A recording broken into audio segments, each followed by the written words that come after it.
Hello everyone. So this is our project for neural network and fuzzy logic codes. So our project title is classification of natural images using CNN.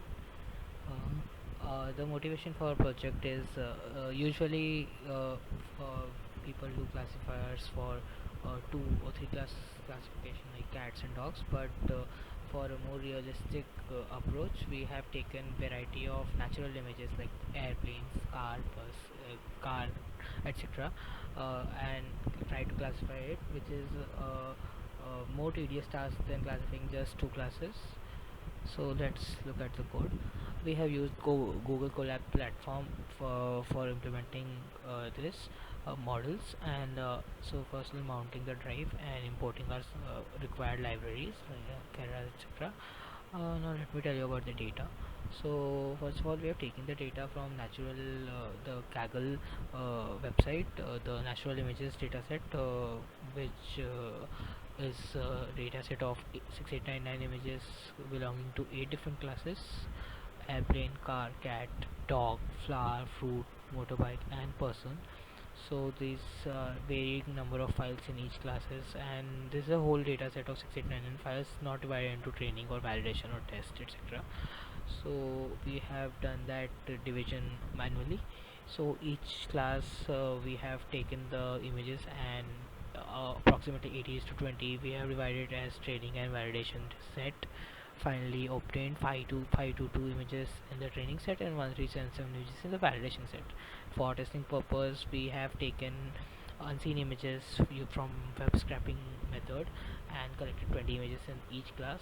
So our test set consists of 80 images. So let's just load the data path into some variables which we'll use later. So first of all, we'll be doing data preprocessing, where basically data preprocessing like rescaling and normalizing the image data, which is usually done. So data augmentation is used over here because uh, the data needs more diversity given the 8 different classes are used, and that makes it harder for the model because we have to differentiate between 8 different things like car, cat, dog. So we'll be augmenting our data, which gives more diversity to the data, and for this purpose we are using Keras image data generator. So we'll be giving different parameters like rescale, rotate, shift, share, etc. To the image data generator, which will feed the data in specified batch size to the model. The train generator is used for giving for the training set, and the val generator is used for the validation set. And the val generator is not uh, the validator will not perform the rotation, rescale, etc., because the validation set is basically used to validate the result of the model. So the natural images are not usually rotated, sheared, or shifted. We are just using the rotation, etc., in the training part of the model. So just move forward. So first we'll be visualizing them with the labels. So for that I've even made an array of class names accordingly, and the simple code which takes the now we'll be plotting the training data. So as you can see, little bit of shift and shear in all the images. So we have just first batch of first 20 batch size 20, so first 20 images with the respective labels are plotted, which will be given to the model for training. So let's define the model architecture. So first of all, it's a basic sequential network, and the con max pool pattern is used with the activation of ReLU, and dropouts are used at places to prevent overfitting, and finally a dense layer of 8 neurons with the activation of softmax, since it's a multi-class classification. Now just a graphical representation of model, which you can actually see it using non-load summary as well, around 20 million parameters. So it's just a block diagram of the same thing. So now, since it's a multi-class classification, we're using categorical cross entropy and the Adam optimizer with the metrics of accuracy. So this works well. Now I'll just train the model, and I'm storing the output in the variable history. Now I've run it for 30 epochs. The per epochs is actually decided by data size with batch size. The a division and the nearest integer. So actually you can give less also, but then whole data will not be consumed. If you don't give, then it will do this arithmetic on its own and give the size, but you can give it as well. Now I've trained the data, and finally, as you can see, the accuracy, that is the training accuracy, is 83.66%, and the validation accuracy is 91.97%, which, so you can see there's a pretty great gap between two.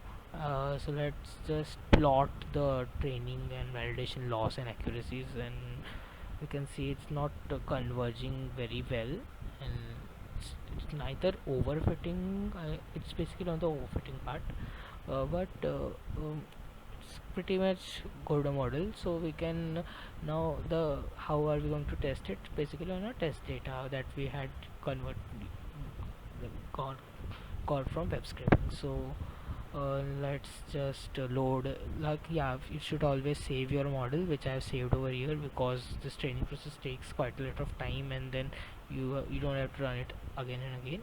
So just save your model in a h.h5 file, and then we can reload it with the weights. And now just the test data also, I used the image data generator to feed it, and now we'll be feeding it a batch of 20. So let's evaluate it, and as we see, we achieved low accuracy expected because the model didn't generalize so well, as we can see over here. So 54.4, which is still a good accuracy for 8 class classification. Let's visualize the prediction. So flower, car, dog. So we are pretty much like this cat is motorbike, and then this dog is classified as cat, etc. Some errors are there. So as you can see, these images are very different from what our training images are. So unseen data should be used for testing purpose, but we'll want to improve our accuracy, so we'll be using transfer learning for that, and basically VGG16 net heavy, it's a heavy network and very useful for this kind of classifications, especially the image net weights, which are already trained on a lot of image data. So we'll just import it using this code. You can see this is the basic architecture of VG16. It's a very deep network, so it takes time to train. So now in the last layers, I'll be just adding my own layers according to my these images, because VG16 is not trained for 8 class classification. So just add some layers and finally the softmax layer containing the dense neurons. Now just visualize the layer as we did previously, and same categorical cross interpret, but instead of Adam I'm using RMS prop over here, because I tried with Adam and didn't give good accuracy, so it worked. So you can always this hyperparameter training, which one to use, which one not to use. So let's just train it. So here I'll be doing 30 epochs, and as you can see, I've not fed all the data. Stacks for epochs just 100, which is less than the maximum steps for epoch, which is 276. However, validation I have fed all the data. So you'll ask me why, but actually I tried with that, and the model didn't give such a good accuracy. And sometimes it happens because when you're feeding all the data, which is 16 given, it's a very deep network, so the vanishing gradient problem, etc., can arise. I have not used any initialization, weight initialization, so it's very much possible. So not feeding a lot of data, just some data, so so that the model trains as well, it doesn't stop training. When I was feeding all the data, the model literally saturated, so I'm not fed all the data, just 100 epochs. So, and 100 steps per epochs and 30 epochs. So as you can see, pretty good results, 98.95% training and 98.56. So this is very good result, because both the accuracies are close to each other, and when we plot them also, we see model almost converges. Not yet it can converge more, but it converges. And especially save these kind of models takes a lot of time to train. Now just reload it and we'll test it again on our testing data. As you can see, 80%, which is a very good accuracy. for unseen data, more can be achieved for if more hyperparameter tuning is done. And so we are satisfied with this result, and finally we'll just plot for in this batch, the one batch that the image data generator chose. I don't think there's any error, all the images are classified perfectly. And yeah, that was our project. Hope you guys liked it. Thank you.